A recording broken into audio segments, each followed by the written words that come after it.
space, haven't you? Oh my gosh. But yeah, it's good. We're ready. Awesome. Thank you. It's good. All right. You can tell them I said Good evening, everyone. Good evening. It is 6:30 p.m. The date is April the 18th. This is the Rockford Area Schools Board of Education regular meeting. With that, I'd like to begin our meeting with the Pledge of Allegiance. Pledge allegiance to the flag of the United States of America and to the republic for which it stands, one nation, under God, indivisible, with liberty and justice for all. Welcome, everyone. Let's go into our board roll call. Brady Anderson. Here. Eric Doherty. Here. Jenny Nealon. Here. Jessica Johnson. Here. Beth Kraska is absent, planned. And then Amy Edwards is here. We have 5 members present, so we do have a quorum of the board. Moving on to our first major agenda item, which is the approval of tonight's agenda. I would entertain a motion. Motion to approve agenda as presented in the board packet. I have a first from Mr. Anderson. Do I have a second? Second. I have a second from Mr. Gordy. I have a first and a second. Any further discussion or comment? All right, pending no further discussion, all in favor? Aye. Anyone opposed? Agenda carries as presented. Item number 3 is our public comment portion of the meeting this evening, and with that I'll read our standard statement. Do we have any? But I'll still read it. Public comment at each regular school board meeting is an opportunity for residents of the Rockford Area School District to address the school board. After being recognized by the chair, each individual will identify themselves and the group they represent, if any. To ensure that all individuals have a chance to speak, speakers will be limited to one 3-minute presentation. The public comment portion of the regular school board meeting is not timed to debate an issue, rather for the board to hear comments from community members. It is important to remember that the board has a legal responsibility to protect the rights to privacy and due process for all employees and students. This means that both district policy and the Minnesota law prohibit public disclosure of matters that involve private data about students or employees, even without naming the student or the employee in open session. This prohibition includes the public comment portion of a school board meeting. The board respects and values input on matters of concern, but when they involve complaints about a particular student or employees, such input must be heard and addressed by the appropriate personnel, such as the building principal or the superintendent, and not during an open meeting of the school board. That I'll look one last time to our clerk this evening. No public comment. All right, public comment portion of the meeting is now closed. Moving on to our consent agenda item. I would entertain a motion regarding the consent agenda this evening. Eric Gordy, make a motion to approve the consent agenda as presented.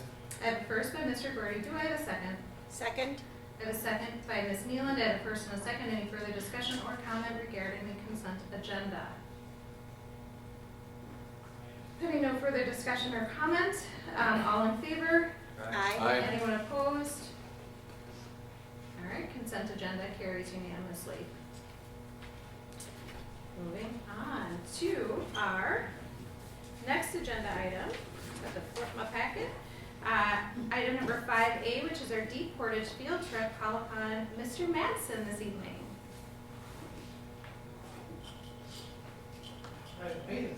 I know. It's 3 minutes into the board meeting, and here you are at the podium. I know. It's a good start. It's a good sign. All right, so evening. I am Dave. I'm about half of the STEM coordinators at the middle school. I am here this month to talk about our Deep Portage trip. Last month it was Osprey for our 7th graders that did not get their 6th grade Deep Portage trip. This week or this month is just our traditional Deep Portage trip. I think we're on year 25 of this. I could be wrong on that. A few details about Deep Portage. It's up in Hackensack, Minnesota, about 45 minutes north of Brainerd. 6,000 square foot campus. Never been there. The buildings are, the kids think they're cabins. They're not. It's kind of like a dorm room, so to speak. So one large campus. We have been doing this, I said, for about 25 years. We missed the last 2 years because of COVID, and now we're back. This year's trip, September 26th through 28th for 2022. I'm leaving it right now at $150 a student. Students did fundraise to offset some of this cost with their butter braid sales. Like everything else, fundraising was a little lower the last couple of years. It's tough to sell butter braids during COVID. Their price has gone up a little bit. They're at $130 right now, Portage is.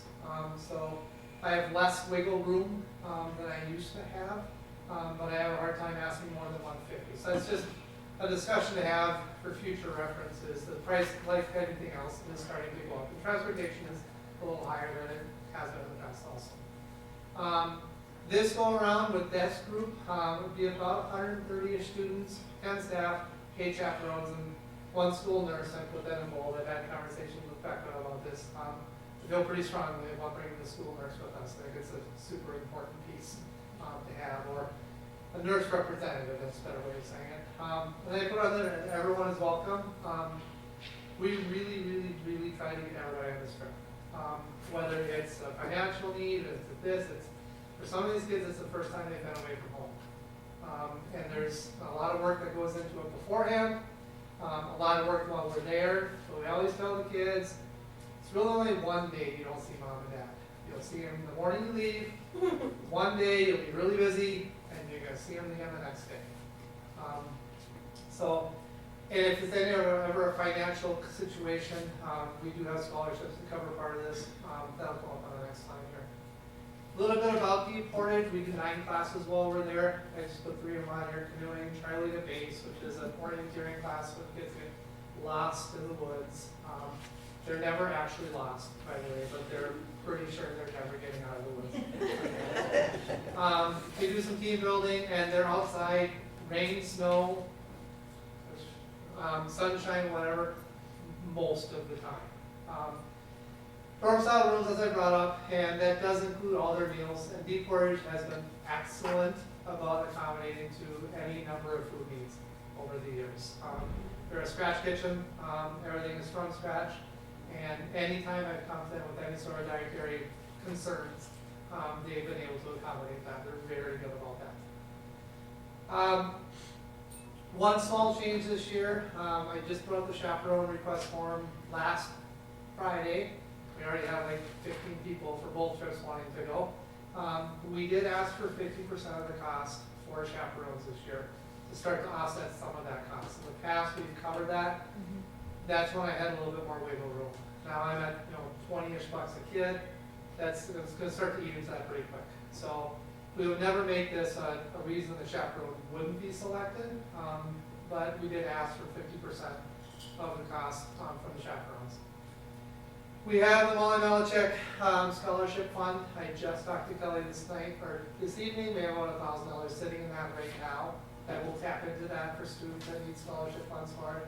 And I am going to the Lions in, beginning of May, to try to get them up for transportation costs for this trip. So, if you have any questions about Portage, you don't know anything about it, it's the best part of being at Rockford, personal opinion. But we've been doing this for a long time. It's our traditional Portage trip, and it's one we like to see continue.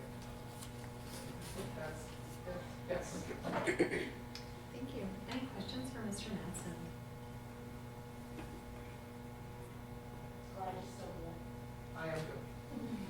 But others still have this opportunity to face. All right, any other comments or questions? This is an action item for the board this evening. So I would entertain a motion. I'd like to make that motion. All right, I have a first by Ms. Johnson to approve. To approve the Portage field trip. All right. I have a first, do I have a second? Second. I have a second by Ms. Nealon. Any further discussion or comment this evening? All right, pending no further discussion or comment, all in favor? Aye. Anyone opposed? All right, carries unanimously. Thank you, Mr. Matson. Thank you. Awesome presentation and good luck with those kids. And let's hope that they make it there and all the things. Thanks. At 9 minutes in, he's done. No, breaking records. All right, next we'll move into item number 5B, which which is an update from our Anaheim Choir and Band trip. Ms. Augsburger and Mr. Ferdig. Welcome. Thank you for having us.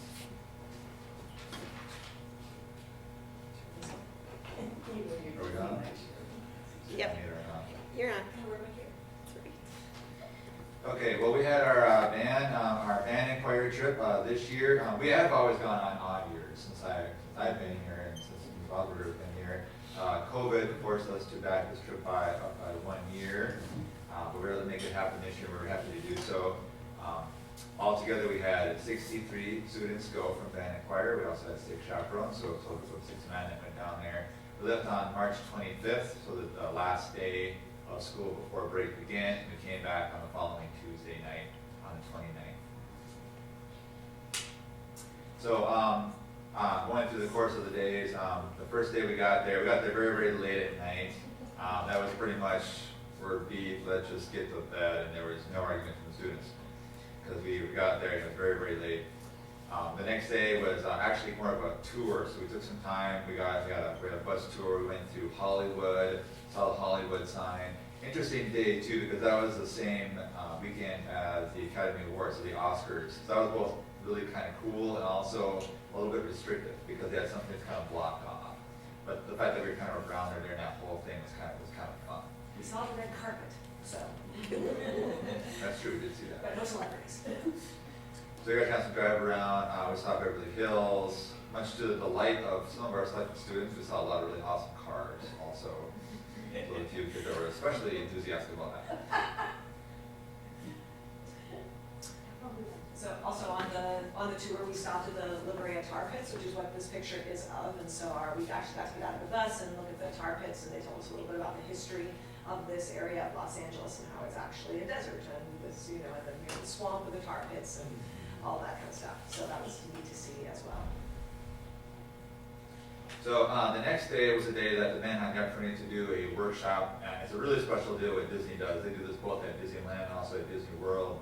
And what they do is they have the students walk into one of their really first class studios, so they do a lot of recording for a lot of the programs, a lot of their movies. And the students walk in as if they are a professional recorder, and they come in as a professional musician. They have all the spots set up for all the students to get that all set up beforehand, so they literally walk into their spot, they have the music in front of them, and the idea is after this 90-minute session, we're going to walk out of there with a product, which is the Rockford, in this case, the Rockford band recording, and they pair that up with an excerpt from a Disney movie, so it could be Aladdin, it could be The Incredibles, and when they're all done, the students get to watch that unfold. So it's rather intense because they walk in and they're expected to act like professional musicians, and that there's really no time to practice. The director that's there will say, okay, we gotta do this, we gotta do this, we gotta do this. Percussion, watch off this at part 12. Saxophones are out of tune. Oh, we got this, very good, let's play. We record, and they do it. And it goes by very, very, very quickly. And the students, it was fun to watch the progression of them, how it evolved, because when they first got in, they were trying to sort of get their bearings. And by the second tune that we recorded, they were really into it. And I had students in line waiting to talk to the director afterwards about how much fun they had. I had one student of mine who was a sophomore said that was about her best experience she's ever had with music ever in her whole life. I thought that was both kind of cool and also like, wait a second, I'm the band director. That's okay, I didn't take offense at all. But when we got it all done, we had 3 recordings. I was hoping to maybe have those available for tonight. However, I was still trying to get the links to work. I had to talk to our tech department, but we finally got those done, but not in time for tonight's presentation. So I guess you just have to go to the spring concert and watch them. So we will be having that a week from Friday night at our spring concert. There'll be a chance to showcase that. Parents are going to just love it. And right there, the next slide there, that's a picture of us after we got all done recording that morning. So while the band did their workshop, the choir got an early start at California Adventure. So we spent that day at California Adventure Park and then the next day at Disneyland. Both days were awesome. The kids had a great time. If only it hadn't been raining the whole day we were at Disneyland. Southern California, you figure it's not going to rain, but we definitely got quite wet when we were at Disneyland, as you can see from the picture on the right, which is a selfie of myself and my husband, one of our chaperones, with some students as we were in line for one of the Star Wars rides. So you can see they had ponchos on because it was raining at that time. But we had a great day at the parks both days, and really enjoyed all the things that we got to do there. The choir, since we didn't have enough interest from choir students to meet Disney's threshold to do the Disney workshop with the choir as well, which was disappointing. But you go with the kids that are able to go. We know it was an expensive trip, and so I know some students weren't able to go for financial reasons. So we we recruited some band students to build up our numbers, and so we had a group of about 13 or so there. Then we got to sing in the lobby of the Getty Center, which is an amazing museum in Los Angeles, and we sang in the lobby, which was a tall space, and so it was very echoey, and I believe, we'll see if we can get the video to work. And so Holly Bjorn, middle school teacher, did take a couple of videos of the choir singing, and so you can hear a little bit of what it sounded like in there with the echo. We'll see if we can get this work. Thank you, Kristen.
So after we sang, I chatted with a couple of volunteers who were at the museum who were just in awe. They said, "Oh, it was just so beautiful. Thank you so much for singing." Our contact there said she was trying to convince her bosses to let her bring more musical acts to the museum. So we were the first one they had since COVID. And so she said it was just perfect. And so I was like, "Hope I helped convince your boss to bring more music to the museum." So we were there, and then, I guess I started with you. And then we had some time to spend at the Getty Center, which has beautiful outdoor spaces and awesome exhibits throughout multiple buildings. And it was in the low 60s. The people I talked to at the museum said they could tell we weren't from California because we were wearing shorts and they had on wool coats. So, but we really enjoyed our time at the Getty Center as well. Wrap up? Sure, yeah. So, as Senator Fisher, I think this is the end of day 2 at Disney. We're kind of wrapping things up. I was doing the math, and for me personally, this is the 8th trip that I've gone on since I've been at Rockford. In all honesty, this is probably the smoothest tour I've ever been a part of. The students were extremely cooperative. We also had absolutely no medical issues to speak of either, which is fantastically good for everybody that was going on the trip. The kids were punctual. We had no issues in the evening when it came to putting kids down. And I think at all times, our students did a great job of representing our school when we were down there. People that we ran into, other adults, were commenting on how well the kids were. It was really very, very smooth trip. And a lot of that is because of the chaperones that we had on the trip, as well as the quality of the students that we had come along too. It makes our life so much easier, and also frankly makes it exciting for that next trip. Board approved, of course, in 2024. One other comment too about the trip too in general, I think it's always important to include that these are educational tours. So adding those extra elements of culture, the art museum was great, we got a chance to do at the end of our trip on that last day. Also the Blue Prairie Tar Pits, there's a lot of great history there. So anytime you can mix in those kind of things along with the musical aspect, I think is really, really important. And so that's something we want to continue to strive to do too, is make these, emphasize to that this is an educational trip, so there's going to be other things we have to do.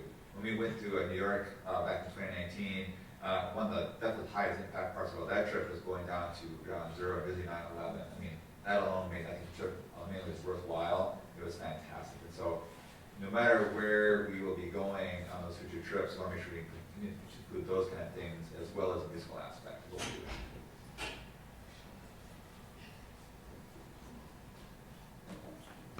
Any questions or comments? Thank you. Any questions or comments? No.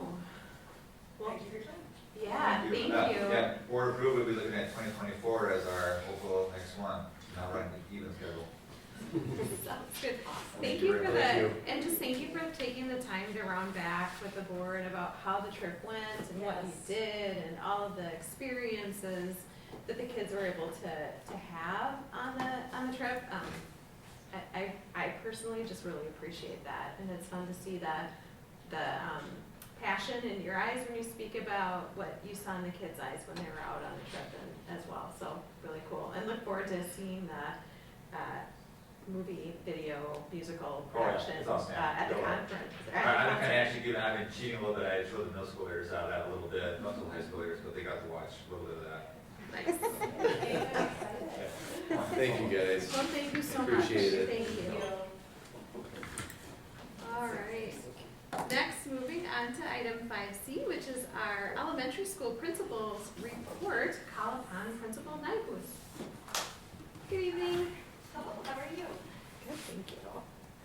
There's so many things you've got thoughts. Well, I was asked to bring a celebration tonight, and we can always do a lot of things in the arts. Are we not? Yeah. We can always do a lot of things in the arts, and I decided to bring a couple legacies tonight instead. And so, for years and years at the elementary school, we have done the Kids Heart Healthy Challenge, which is formerly, you probably know it as Jump Rope for Heart. And Randy Griffith is one of our folks, and Randy, I'm gonna have you come up. Randy is the person who's kind of led this up for years and years, and Randy's retiring this year. And the reason I say legacy is because I'm gonna read a couple emails, and then of course I brought my other legacy, Trainer Smith, who is a 4th grader this year, and he's quite a legacy in our building also.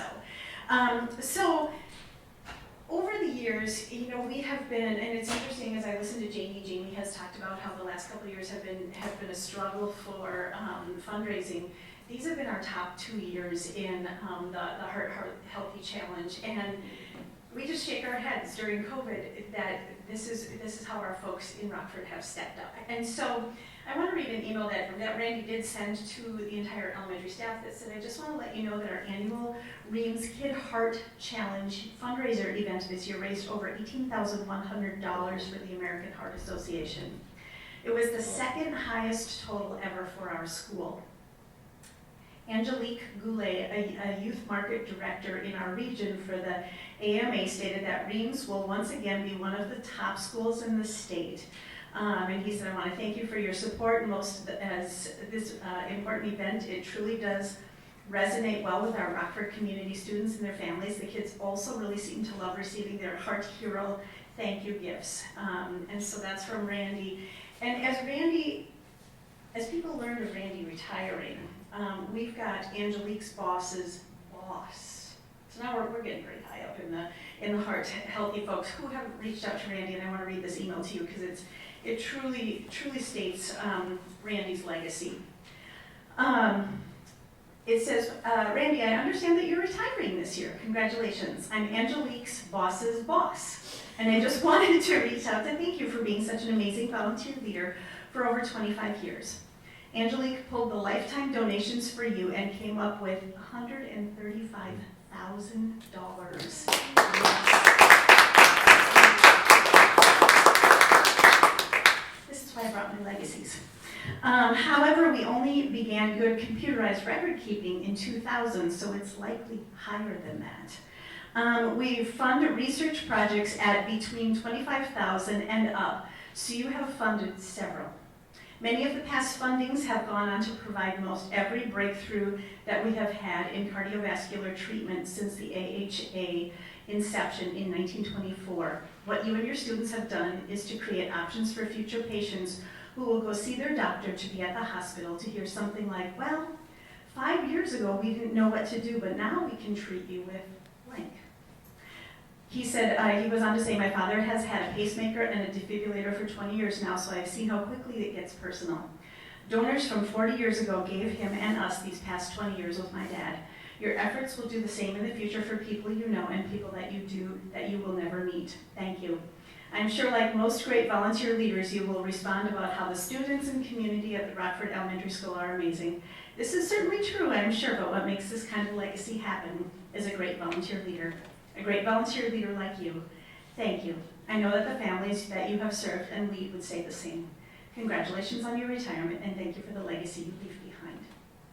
And so I would like to talk a little bit about not only what Randy has done, but he has inspired our top fundraiser, Trainer Smith, who is a heart patient himself.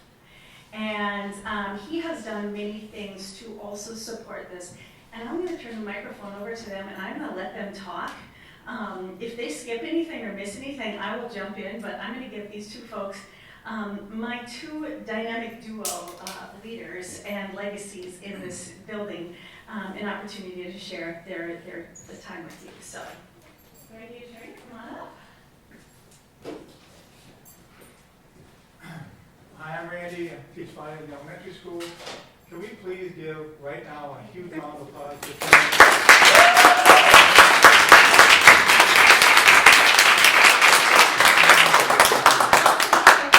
I just have to say that because he's 3 years in a row he's been our top fundraiser. And I just wanted to give you a quick little show and tell why it's such a fever for 1 month every single year, and it has been for the past 20 plus years. This is the poster the Heart Association gives us every year, and the kids, different levels, but the thing is, it's great to get a playground ball, it's great to get a pair of socks or a jump rope, but these little heart heroes are to die for, and I'm not kidding. This is Lee, Flash, these are this year's, and Crew Sky. They always give you unique names and fun things for the kids to collect. And I just so happen to have several, this is in years past. 1 year they had puppies, and with a bone lanyard, and it was extremely popular. Another year they had ducks, and one even glow in the dark. So these are just things that kids just thrive on. And to make it even more of an impact, I was standing in my office, let's see if I can find Flash here, and on the third day of this year's fundraiser, two first grade girls walked in my office and they said, Mr. Griffith, we want to get Flash. And I had just run out, literally about 5 minutes before, because this is at the $40 level, and they give a lot of $5 and $10 heart heroes, but not a lot at the $40 level. I ran out, and I said, I'm sorry, I don't have it, but, and I didn't get to finish my sentence. You mean we don't get to get Flash today? Two girls at the same time. So it really makes me understand why there's such a fever for these things. And this is this year's including Finn's mission, which is something the kids go online and complete about 8 steps to get their little lifesaver. And I'll finish with his honor. It's in honor of Finn, who has had 13 heart surgeries, all sponsored by the Heart Association. And it's incredible. He's a 5th grader right now, running and jumping and like any other normal 5th grader. So that's the kind of impact that these kids have done, including Trainer. And Trainer, would you like to say something? How would you like to say it? Did you have fun doing the fundraiser? Yes. Okay. Did you go out to different houses? Did you get all online? And what did you do? I made some videos. Okay, you made some videos. That's really cool. I'm glad. And how did you feel when you got the money and turned in from some of the kids / adults? How did you feel? Happy. I'm glad, Trainer. Let me just go over a couple more little things here, because visual aids are everything. This is something that the kids also get. And this was from Jump Rope for Heart, but I mean the amazing artwork and the things they do in the colors. This is one of the shirts a few years ago. And Out of my twins bag, you can't tell I'm a quiet teacher, can you? And this is Jump Rope for Heart shirt, and you can see on there the elephant. They are so creative, it's amazing. I'll just kind of show everybody that. And then one more. It gives you an idea of why there's such a fervor in our building. And this is the Kids Heart Challenge, the first one they did a couple years ago. So again, and trainer wears them, and all the kids that do fundraisers wear them, and they absolutely go around proudly. I'll even show you a carabiner we have right now. The kids, we used to give lanyards, but the kids would run on them, and it would break. So we have carabiners now that clip onto backpacks.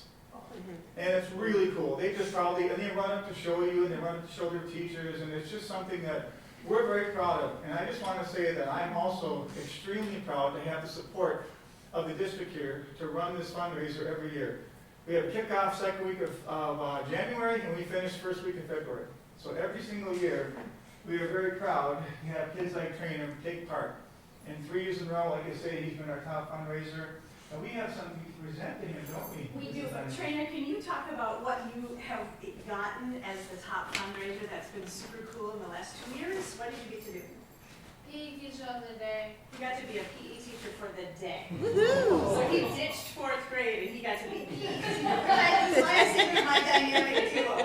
And I was talking to Miss Heather, our nurse, the other day, and I was telling her that you were going to present tonight, and she said, he came in the day he was PE teacher and said to one of her students, didn't I just teach you in Fayette? I think you're okay. So my understanding is that Trainer is inspired to be a PE teacher moving forward someday, is that correct? Mm-hmm. Yeah, inspired by this guy. So anything else you want to share with us, Trainer? Trainer, will you read your? Do you want to read your? Yeah. Yeah, why don't you do that? Here, it's okay, you got it. Yep, we want to hear it.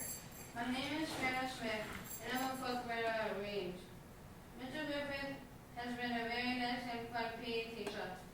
I really liked when I got to be PE teacher of the day and run with him because I was the top fundraiser for the Kids Heart Challenge. This was an extra special to me because the Kids Heart Challenge, those kids had special hearts like mine. My favorite part of being PE teacher was hanging out with other kids. Someday I might even want to be a PE teacher. Thank you, Mr. Griffith. Thank you, Trainer. I'm aware of this, but this is what I'm going to have you hold this other side. This is what the Heart Healthy Challenge sent us this For year. the first time ever. Trainer. Rockford Elementary top fundraiser trainers. We would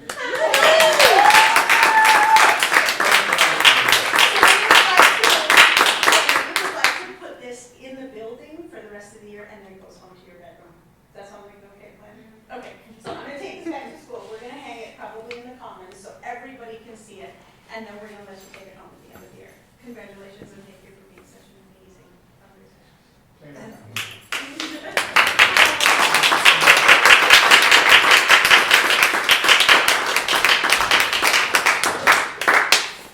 They are our legacies. Thank you both. We appreciate you very much. Like I said, I can share arts things with you all through, but sometimes these are just those quiet things that just happen and people don't really realize how huge they are. And so I'm so appreciative of these two. So, and all of our other kids who did so well. Tonight I'm going to share with you our work on our SIP goals, or our school improvement goals, that we have done this year. I came this fall and talked with you about our goals. The one thing I will tell you is that, we've always had goals and we've always worked on things, but this is the first time because of our strategic plan that we've really put this down in paper and really listed it all out.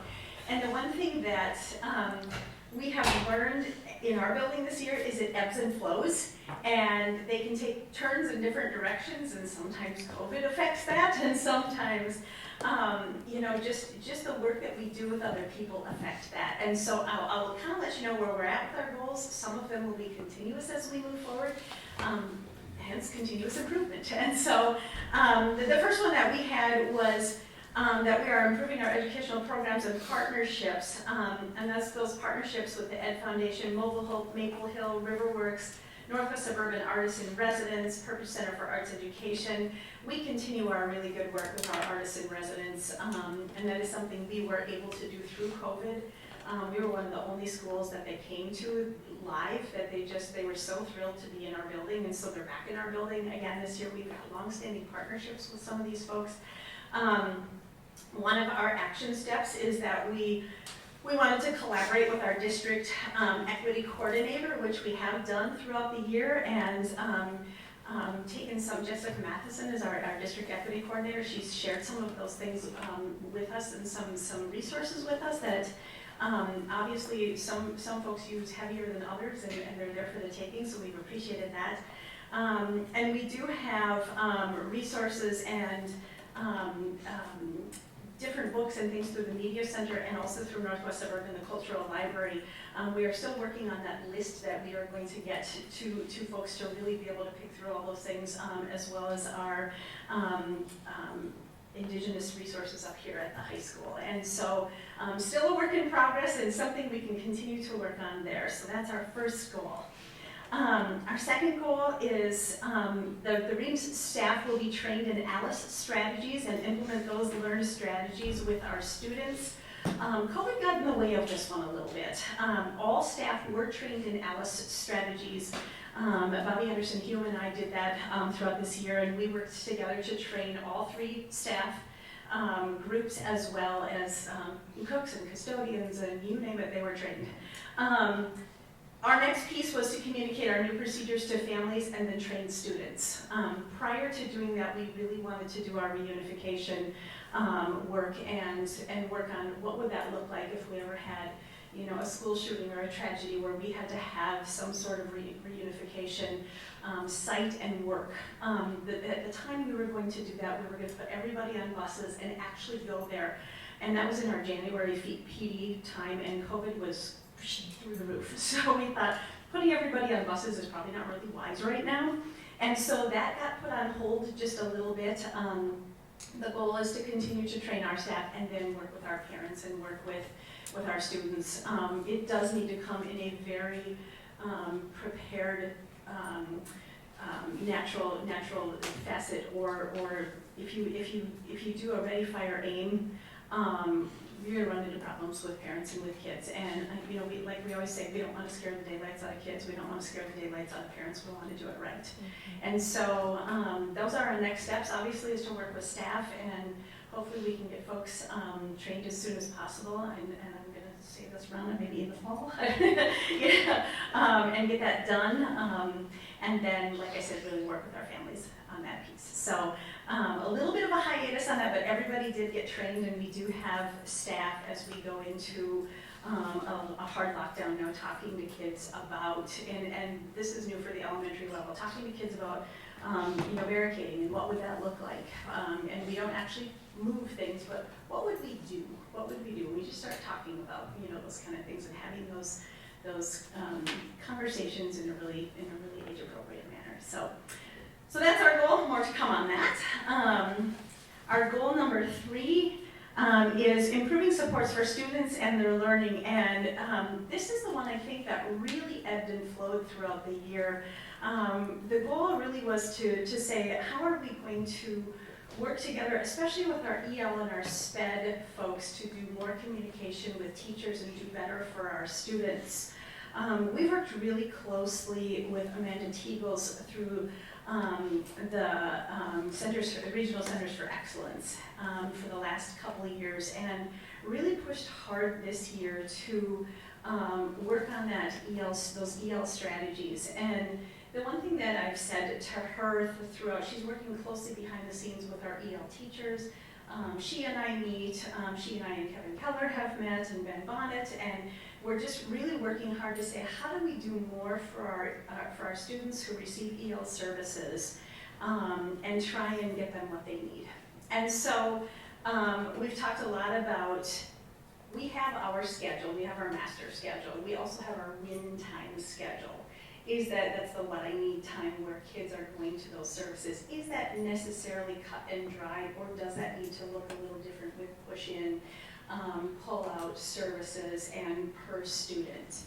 Our EL teachers are already working on a template for each individual student. It's almost like an IEP to say what do they need and what are their strengths and what areas of deficit do we have to try and really work closer with our kiddos. And then to make a plan for them moving forward. And all that came out of those meetings, which weren't all part of our action steps, but we went, yeah, we like this. This has been, all of our work with these goals have been our building leadership team this year, and I really, really give them credit because it's been a heavy lift. It's been a heavy lift to really say, okay, what are we going to do and how do we move this forward? And so one of those steps so that's our work with our EL students, and we will continue to work hard on that, and we're at the cusp of a really nice change there, I think, and it's going to be messy. And I told the staff that, and they all kind of said, yep, when we started balanced literacy in our building, it was messy, and now it's just what we do. When we start something, always, it's a little messy, but we'll get there. Another thing that we said we were going to do is expand our second step lessons. Those are our social emotional lessons. They were only done at second grade previously because of the addition of our second counselor. And we have 2 new counselors that started in February, I think it was. They have taken that and run with it. They were busy on day 1, I think, like book solid, and so super appreciative of them and just their vision and what they want to do moving forward with that. The other thing that when Michael Rask, our previous counselor, was here, we talked a lot about PBIS strategies and the implementation of a building-wide character development. And there are usually 6 or 7 strategies there, and he and I talked a lot about that because he had gone through some very intense training in that, and he said the first thing they will tell you is don't do all 7. It's too much, and it's too much for kids to really take in and learn. He said do 3, and he said, Brenda, you're already doing that. You have your RTR program, your respect, trust, and responsibility. And we do a lot with RTR in our building, and the kids get little RTR tickets, and so he's like, you're really kind of already doing that. So now how do we continue to highlight that and work with that? So that was nice to hear. It was nice to hear that you know what, you're kind of already doing something that you said you were going to do, and you know, I was 100%, let's do all 7, let's do in me. He's like, they would tell you absolutely not. So so that's our goal on that one. Moving forward, we also have the book study that we were going to do, the Unpack Your Impact. I brought the book tonight. Everybody received the book. It's a nice light read, and we actually worked on those in our PLC groups. So there were certain chapters that were assigned, and everybody read them. The principal read it, and it was nice to just hear the different discussions that went on in our PLCs and the implementation of some of those strategies that can be done around cultural awareness and taking that at a deeper level. So that is something that was done in our PLCs, and then our last goal is to give opportunities to our staff to improve the parent community and staff awareness and engagement. And if you remember, that was the Talking Points app that they were going to sign up for on their computers, and that they could communicate with families through Talking Points. So we did that at a staff meeting. Everybody brought their computer, and it's a 3-minute sign up, and it's another tool that everybody talks about. Is it the way we expect everybody to work with our families? No, because everybody needs something different. But is it another tool? Yes. And do we have people in the building using it? We sure do. And they say it's kind of nice, when I can connect with a parent. It's an email that goes to them, for example, in Spanish, and it'll come back to you in English. And so it can go back and forth, and it's pretty slick. Real quick sign up. And then we increased our social media presence. We're trying hard to continue to get things to Yvonne on Facebook and get ourselves out there, and then obviously working with our new website. So like I said, we've got work to do yet. There are things that we still want to push our sleeves up on and get busy, but I feel like we've made some good progress in a year that's been a little tricky. as you hear all over the place, we have some students that are struggling, and we were here all year last year. But I talk about it at every single concert. It's that executive functioning skills to either relearn or figure out how do I sit in a classroom and listen again? How do I stand on a stage and perform? How do all those things that were taken away from us because all we did last year was try to survive. And when you hear Jamie say it's been 2 years since we've been to Deep Portage, we're planning Grandparents' Day. We haven't done it for 2 years. All those things that took a hiatus for 2 years, even though we were here. It takes a toll on our kids. It takes a toll on our kids, and it's taken a toll on our teachers, and it's taken a toll on parents. And through that, we still try to do all of our goals, and still try to make sure everything is happening. And I'm super proud of my staff, and I'm super proud of the work that they're doing. And we will keep trudging forward, and we'll keep trying to make a difference for every little kid that walks through our door. So. Thank you. Any questions for Principal Nizes this evening, or comments? Nothing? No? I love you speechless. I know. I'll just express a little bit of gratitude. So thank you for really honoring Mr. Griffith and a trainer this evening. And that's another part of bringing things back. As a board, we've talked about, we missed seeing the students. We missed seeing the honor and all of those things that you as principals would bring, people forward to the board to recognize them and their contributions and all of that. So thank you for centering us on that this evening at the beginning of your update. So thank you. It was just nice. I could spend a whole night doing that for all different facets in the building. There's so many great things that happen in our building, and some are big and some are small. And like I said, it's one of those things that happen in our building every year, and yet it's not that, the arts kind of thing. It's something I think that needs to be honored, and I'm super proud of Mr. Griffith and trainer too. And like I said, all our staff and students, it's pretty neat to see. Thank you. Yeah. Thank you. Thank you. All right, next, moving into 6A, which is our community education update. And calling on, there you are, you were hiding behind the screen. I was like, calling on our Director of Community Ed, Ms. Joseph. Good evening. Hello. I'm just going to be giving the community ed report. So, community education in general, this winter we offered 55 classes. Along with that, we had 431 registrations for those classes. Our highlights were Gymnastics, Adult Pickleball League, and our senior bingo. As normally, sometimes we have a board meeting and we're out there doing bingo. So we're done for April. It's a huge hit, but we're taking a little break, and we'll start up again in May for that. Gymnastics, our mega gymnastics team got first place, which was pretty awesome. First time since I've been here anyway. So, and that was our one team, and the other team got second place. So, pretty impressive. Which is also just a good program for our high school, so mega turning into high school. So, that'll be helpful. Our Adult Pickleball League, absolutely huge. There's people just coming to play all the time. And we just received today 4 new pickleball nets that are on wheels, that they lock in place. They're so much easier to move around, and one person can move them. It's just a need. There's so many people wanting to play pickleball nowadays. So if you ever come play. No skill needed. Wednesday nights, open league. So, and summer registration already started. The brochure should be out this week or next week. So we got that going. I do have a lot of stuff on our registration, LEO, and they've already been rolling in, especially for the basketball camps. So that started. Just kind of want to talk a little bit about rentals. Rentals have been going very well this year. Obviously, COVID, they didn't really have any.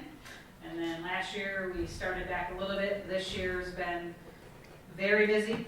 I mean, even tonight, you can see, especially with the weather, raw softball and baseball. It's usually outside this time of year. They're inside right now. So we're due to receive anywhere between $30,000 and $35,000 in rental fees this year, so that's a nice little,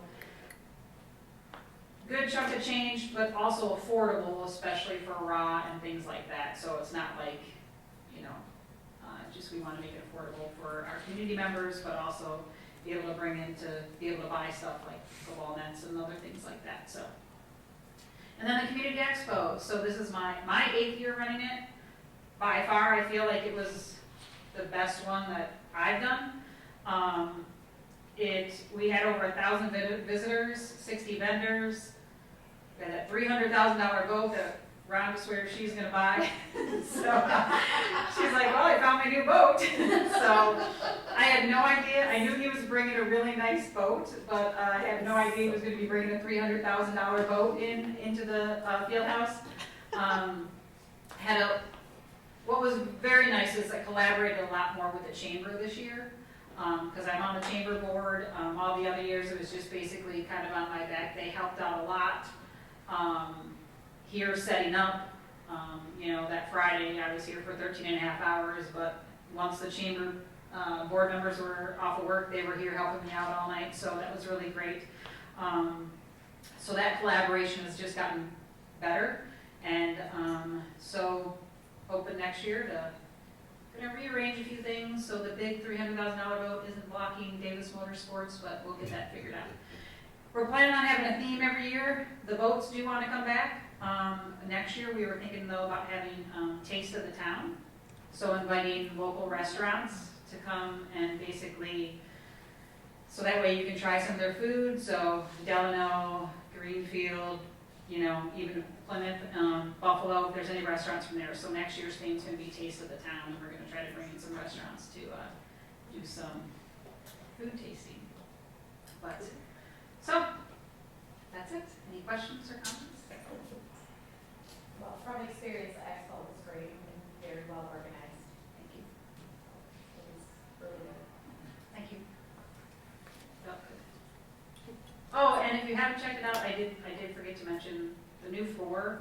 So much better. If you haven't been in the Rocket Power Center, so much better than that carpet, the stained carpet. So I have to thank Jim Gore, because I went to him and I said, can we get a new floor in here? And next thing I know, a week later, he's like, okay, Melissa, I got the people coming, and blah, blah, blah, blah. I was like, okay, you rock. This is awesome. So go check it out. Really great. The only thing is now our sleds don't push on it because it's so sticky, but it makes the machines a lot sturdier, so that's nice. But if you haven't checked that out yet, go check it out. Awesome. Thank you. Thank you. Any questions for Melissa? No. All right. Thank you. Thank you. All right. Next, moving on to item number 6B, which is our staff recognition program, and I'm going to turn it over to Superintendent Dean. Thank you, Chair Edwards. First of all, I know some of the staff have already left, but I just want to say the staff has been just extremely dedicated to their craft this year. And Principal Naihu's mentioned it, that it feels like this year has even been more challenging than the year before when, we were in the thick of COVID. So I just really appreciate the staff that's here and the staff that's not here this evening, really leaning into this school year, because I'm hearing from all over how difficult this school year has been. And you would think it would be a little bit easier, but it really hasn't been, because we've been in school and just some of the effects that COVID has had on our kiddos and our staff, just from custodians to parents to secretaries to teachers to counselors to principals, just across the board. So I'm glad a few of you are still here to hear that. Yes, this agenda item. Thank you. The staff recognition program. At the end of every school year, last day for staff, we have a recognition program. And so this is an action item, hoping that the board is leaning into that program again this year. As you can see by the board report, there's service awards, if you will, whether it's an award or a certificate. We try to recognize our staff for their longevity and retirees. And then we also have those 3 special awards that we honor our staff with and our paraprofessionals. And then there's the Star Award that the board picks. So we'd like to propose that we have our staff recognition program again this year. Again, it'll be the last day of school for staff, so it's the day after the last day for students. And the program is similar to years past. And so we're hoping that the board is supportive of that. Great. Any questions? Mr. Gordy? Superintendent Dean, are there any changes from last year? I didn't see any. I was gonna say, none that I'm aware of. And so it's the same thing that we talked about and went through last year, and I don't believe, I mean, last year, were there any fundamental changes either? I don't recall. None that I was aware of. So is there a reason that this has to come to the board every single year instead of just being part of process and procedure within the district? Well, one of the things that I'm gonna ask from the board is members to be part of the committee that actually selects the recipients. Okay. So I'm asking for, one of the action items that I'll be asking for is participation from the board. In years past, it's always been 3 board members who have agreed to help read the nomination forms and select the finalists. And I would hope that the board would want to participate with that selection process again. And so to answer your question, Gordy, that's really the only thing, because this has been a stand, and I'll ask Director Johnson how long this has been a standing program, but I understand it has been for many, many years. And then the only thing that would be new is selecting the members for that committee to help nominate. So honestly, in process and procedure, this could be part of our standing committee position to have star associate, district awards as part of a standing committee or whatever, something like that, rather than this thing, you having to create and prepare and present every single year the same, because it doesn't change. It doesn't Unless change. we're going to change or dismantle the program. Just an observation and a comment. It hasn't changed, at least the last few years. I don't know if those individual items have changed over the course of the years. Probably, but I'm not sure. I don't know if those items have been the same for just because I can't. If they've been the same or not. But it does give you an opportunity to see what the recipients would receive and whether or not the board would want to change something. Yeah, just an observation Sure. of something that seems to, just every single year we do the same thing with no changes, so. I like the information, awesome. So, but either way, very good. So with that, I'll make a motion to approve, Brady had a question, sorry.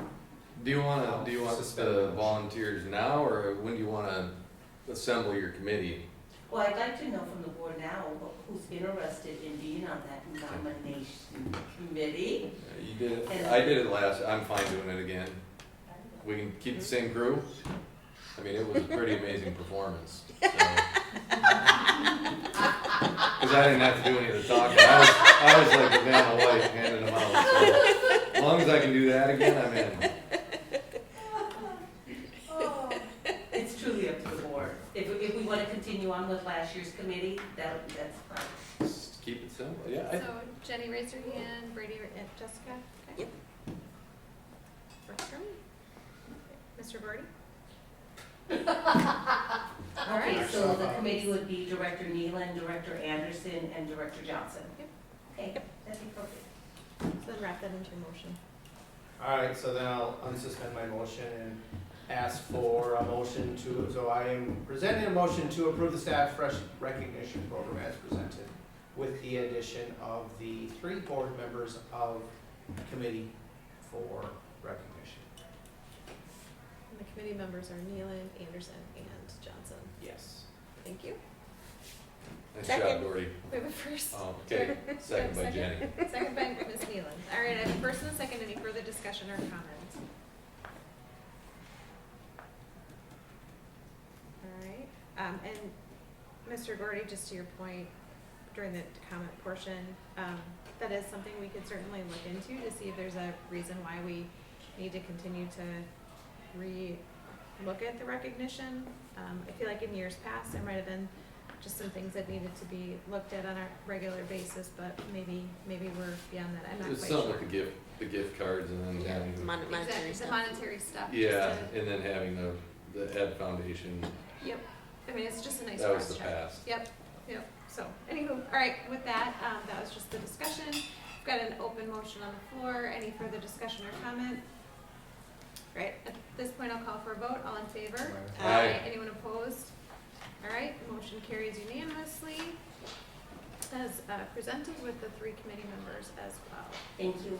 Yeah, Hope to thank receive you. an email shortly. Next, we'll move on to item number 7A, which is the resolution of an acknowledgement of contributions and donations. Turn it over to Superintendent Dean. Sure, thank you, Chair Edwards. Again, the monthly contributions are just, I say it every month, but it truly is amazing how this community comes together and supports our student athletes, our academic programs, our facilities, I mean, every month. And again, this month is no different. Everything from books for the elementary to companies supporting our robotics team, which I'll talk about during my board report at the end here, because that was a great showing. And then just members of our community just donating to our school district because they are members of the community and may not have students in our school system, but still know what a vital impact the school district does have on the city of Rockford and the surrounding areas. So again, every month I'm amazed. Thank you. Any other further comments or discussion? All right, with that, this is a action item. I would entertain a motion. I'll make that motion to approve the resolution of acknowledgements of contributions and donations as presented in the agenda. All right, I have a first motion by Ms. Johnson. Do I have a second? Second. Second by Mr. Anderson. I have a first and a second. Any further discussion or comment? All right, pending no further discussion, because this is a resolution, we'll do a roll call vote. Mr. Gordy? Aye. Ms. Nealon? Aye. Mr. Anderson? Aye. Ms. Johnson? Aye. And then Beth Prescott is absent, and Amy Edwards, aye. Carries unanimously. Thank you. And Thank I you. echo your thoughts. The generosity is awesome. And our kids benefit greatly. So thank you. All right, next, moving on to item number 7B, which is our activities update with student worker fees and student activity fees. Our director, Mr. Pratt, thank you. Good evening. Good evening. Well, I'm back. We're here to talk about student fees, participation fees, workers, and ticket prices. So let's start with ticket prices.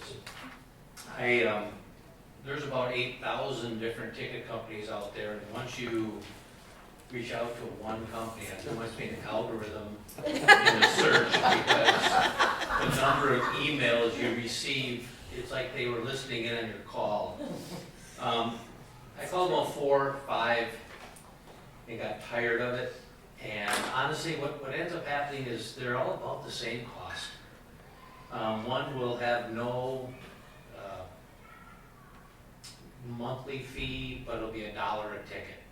Another one will have no monthly, or a monthly fee, and it's only 22 cents a ticket.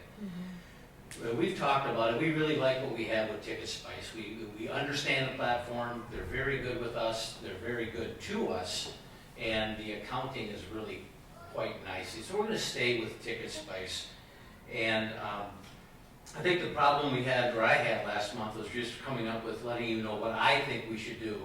And so I won't have that problem this year, or this month. We're going to stay at 5 and 7. Approved by the board, hopefully. The fees for those tickets will be passed on to the consumer or the people who are purchasing the ticket.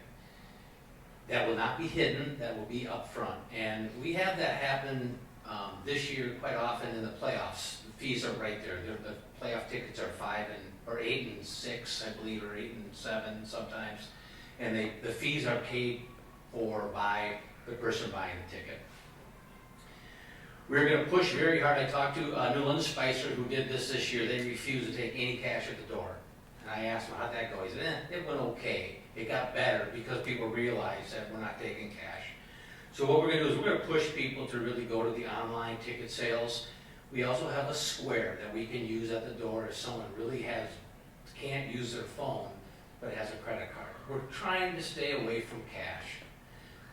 So that's what we'll do. It'll be 7 and 5. And the reason 7 and 5 is because the Wright County Conference, that's kind of what our number is.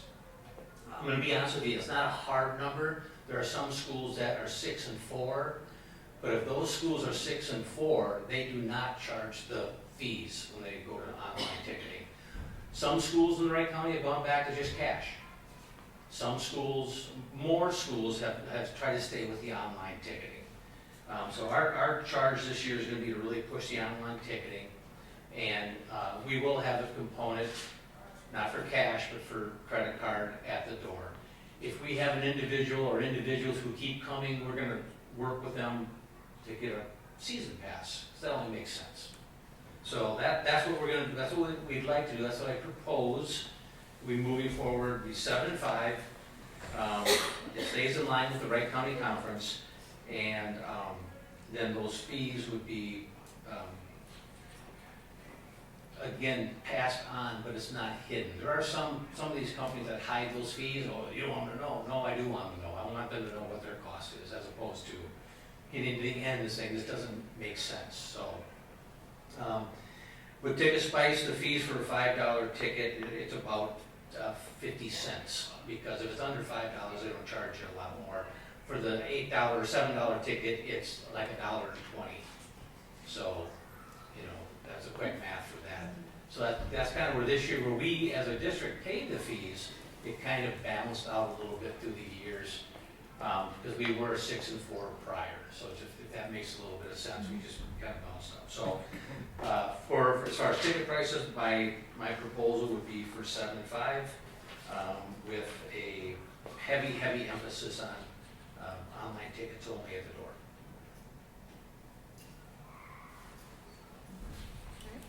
Mr. Anderson? So if it's 7 and 5, then it's $8.20, if I'm reading this correctly. Correct. So, Correct. to purchase online, and then if they show up the door with a credit card, you can charge them $7 or $8.20. Whatever, there'll still be the service fees with the credit card, with the square. So Gotcha. it really is kind of the same thing.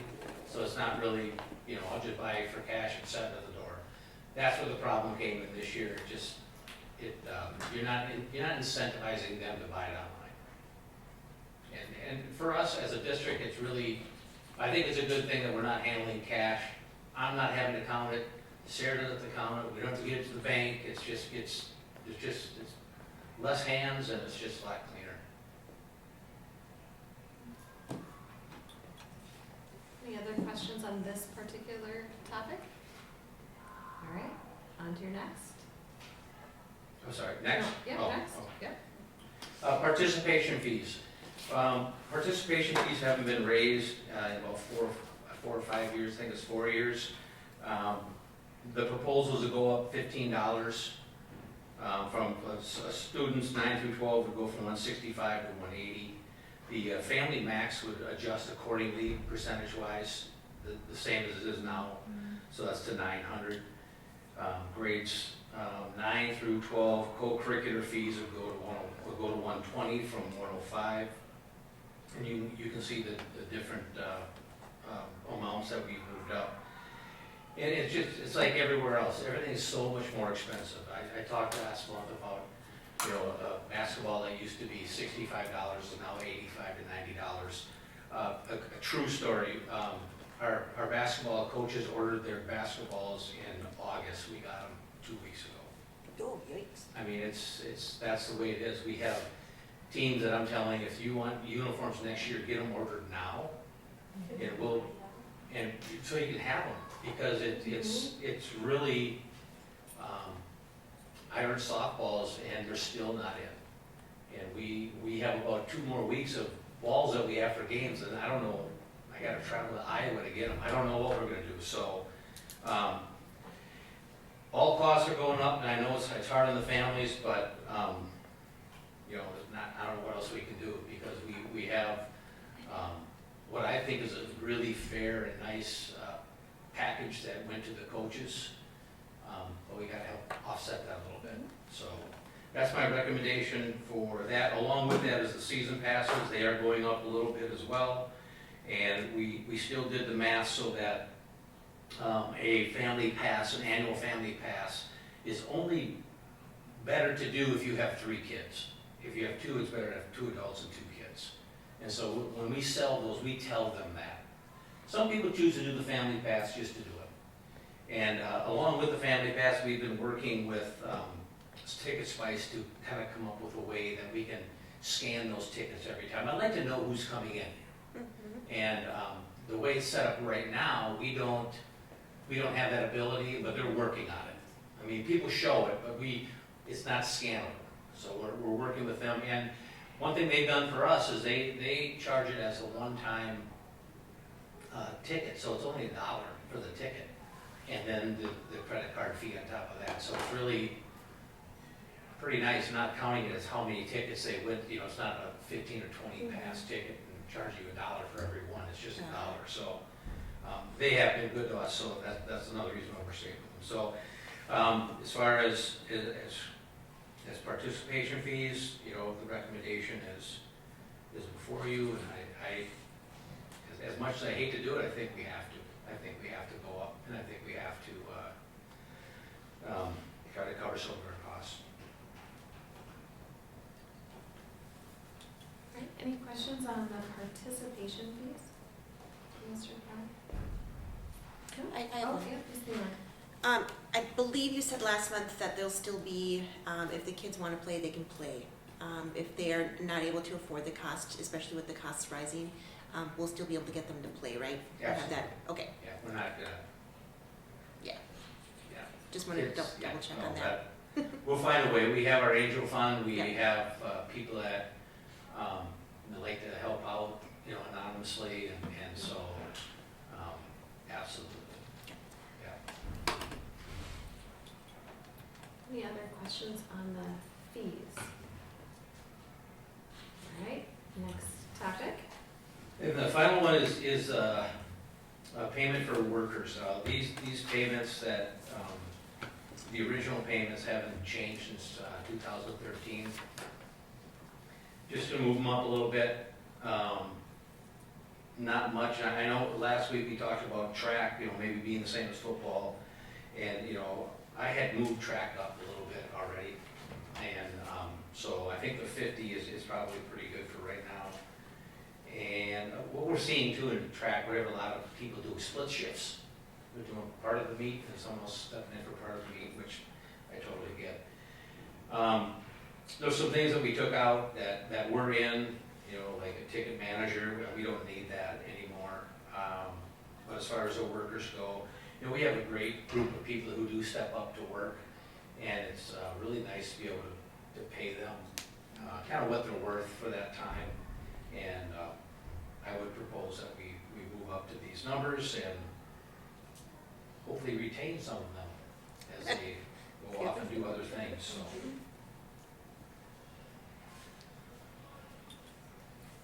Any questions on the event worker pay rate proposal? All right, well, this is an action item for us this evening. If the board is ready to take action, I'd entertain a motion. So, Eric, Gordy, I'm gonna split these apart so we can get votes on each piece of them. Ms. Pratt, I appreciate you dealing with my absence and coming back this month. So I know what ticket prices were going to be because I just didn't have good understanding. So, I would like to make a motion to approve the student fees for the 22-23 calendar as presented. I will second that. All right, I have a first by Mr. Gordy, I have a second by Ms. Johnson. Any further discussion or comment? And again, that was for the activity fees. Yes, student fees, yes. Student fees. All right, I'll call for a vote. All in favor? Aye. Anyone opposed? Activity fees carry as presented unanimously. Next. Now I'd like to make a motion to approve the event worker pay rates for activity event workers as presented and in our packet. All right, I have a first by Mr. Gordy. Do I have a second? I'll second that. Second by Ms. Johnson. I have a first and a second. And again, this is for the event worker pay rates.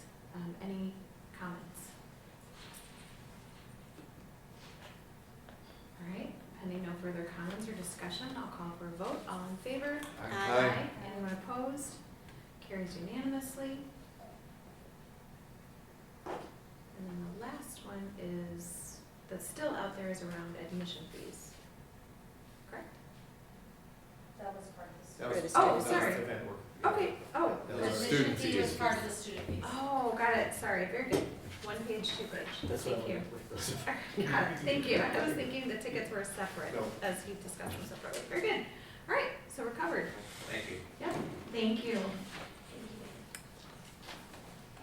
All right, next item is number 8A, policy 503R.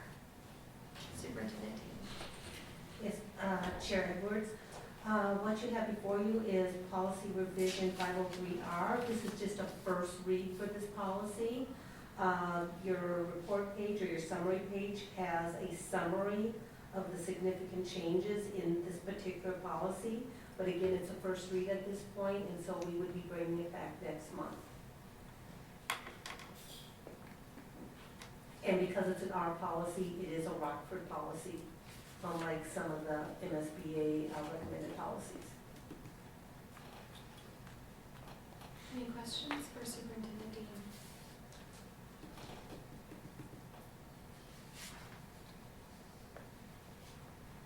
And then just my question is, because it is an R policy, is this one that we've had legal counsel review, or has legal counsel not required review of this particular one? Legal counsel is not required, and at this point, we have not had them review it at this point. There's not real significant changes in this policy. Great. Thank you, Mr. Anderson. This is just probably more of a historical question. This one was originally from 1995. It looks like it was updated in 2015, now 2022. Is there not a standard policy around attendance, truancy, et cetera, offered by MSBA? Does anybody, I mean, I haven't combed through the MSBA policies, but why this one is an R, I guess, is the question. And I'm fine with it being an R. I just wanted to ask the question ahead of time. I guess my answer to that would be every district has a different way of handling absences and assignments and all of that, so I would assume most districts have it as their own policy, their own R, right? Just because of what districts feel, what is important to them when it comes to attendance and assignments and truancy and whatever. Yep, that makes sense. Thank you. But I do agree with Amy asking the question about the legalities of it, just making sure that we don't have anything that could affect us going forward, so. I will say one of the other variations are the way in which districts choose to deal with their activities and athletics, dealing with percent or amount of time needed to be present in school. So that's another variation.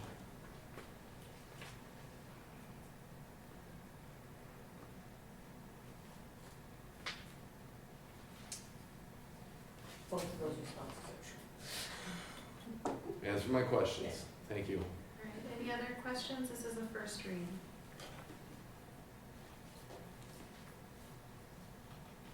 Any other discussion?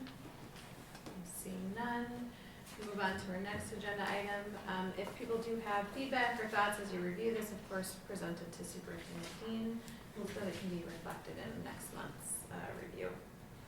Moving on to item number 8B, yes, which is the RA's Parent and Student Handbook, 2022-2023. read. Superintendent Dean. Yes, Chair Edwards, this too is a first read. Actually, what you'll notice in your board pack is 8A through G are first read of all of our handbooks. And so you'll see the cover page for, well, we're gonna go through each one. So in terms of the district parent-student handbook, you'll see the major changes on your cover sheet and then the rest of the book attached. And again, this is also a first read. Mr. Gordy. So my only comment, Superintendent Dean, is about the e-learning language in there. It's rather weak. When it says, instead of a school closure, we might decide to have an e-learning day. Right? And then while e-learning days cannot replicate student face-to-face time with their teacher, they can provide better community continuity when inclement weather inhibits, right? So just, I don't know, maybe we could clean up that language a little bit, like we might not. That's just, fair. right? At least you know I'm reading stuff. Director Gordy will take a look at that language for you. Because when I heard you just read it. Yeah. A dramatic reading by your.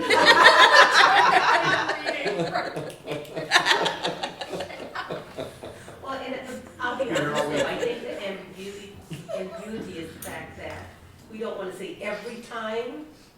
But in lieu of a inclement weather day, the district has the opportunity to do So this. we'll clean up that language.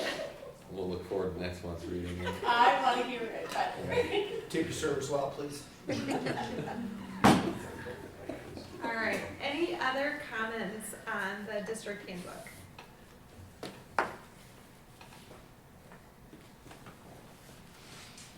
I appreciate that it's redlined, easy to see the changes.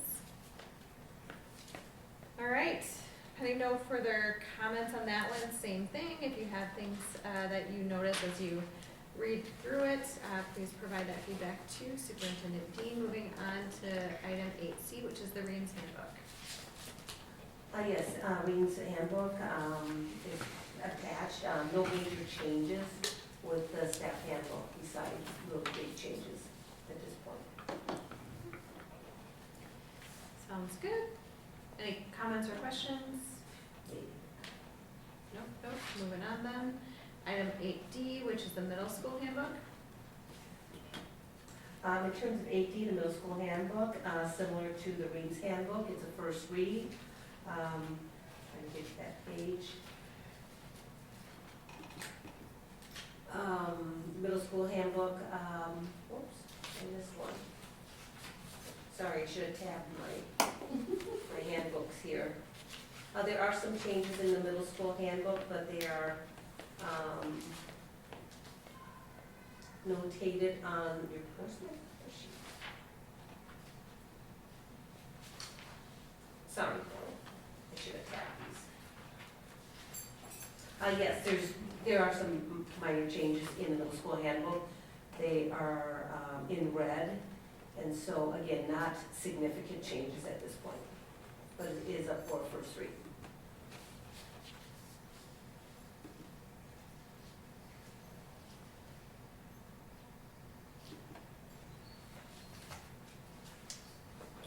Any comments, questions?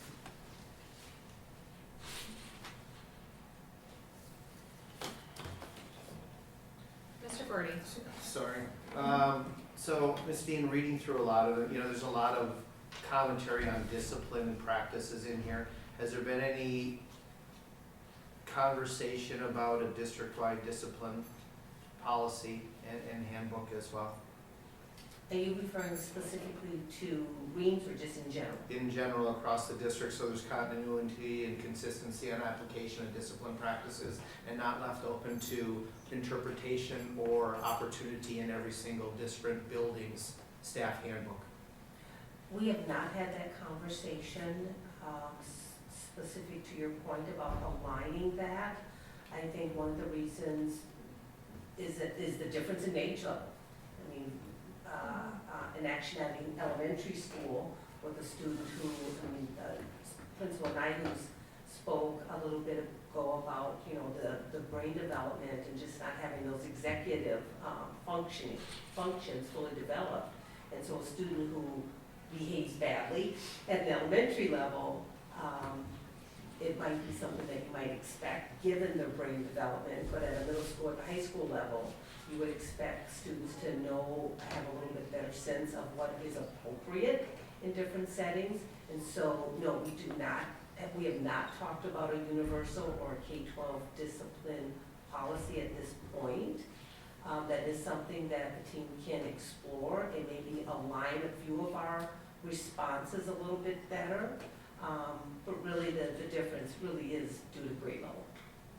Elementary versus middle versus high school. Which can be lined out, right? That can be identified inside those policies, like other districts have in, opportunities at levels to have differentiated progressive discipline, right? But just for continuity and consistency across the district, it might be a thing to think about eventually. Fair. Thank you for that feedback.